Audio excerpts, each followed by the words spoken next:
എന്റെ അനിയത്തിയോട് ആക്സിഡന്റ് ആയി ഹോസ്പിറ്റലിൽ അഡ്മിറ്റാ. 5 ലക്ഷം രൂപ ഓപ്പറേഷന് വേണമെന്നാ പറയുന്നത്. എന്തെങ്കിലും സഹായിക്കാൻ പറ്റും ചേട്ടാ? പ്ലീസ് ചേട്ടാ, സഹായിക്കും ചേട്ടാ. ഒരു എമർജൻസി, എന്റെ അനിയത്തിയോട് ആക്സിഡന്റ് ആയിട്ട് ഹോസ്പിറ്റലിൽ അഡ്മിറ്റ് ആക്കിക്കോ. ഓപ്പറേഷൻ 5 ലക്ഷം രൂപ വേണമെന്ന് പറയുന്നു. ഞങ്ങളുടെ കയ്യിൽ ഒന്നുമില്ല. ഒന്ന് സഹായിക്കാവൂ പ്ലീസ്. എന്താ സംഭവം? ചേട്ടാ,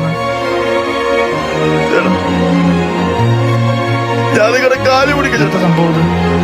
ഞാൻ നിങ്ങളുടെ കാല് പിടിക്കും. എനിക്ക് അവളെ രക്ഷിച്ചേ പറ്റും.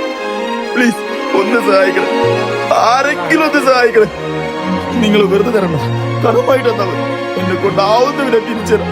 പ്ലീസ് ഒന്ന് സഹായിക്കണം. ആരെങ്കിലും ഒന്ന് പിടിച്ചു മാറ്റണം. ചേട്ടാ സഹായിക്കണം. ആരെങ്കിലും സഹായിക്കണം. Please please.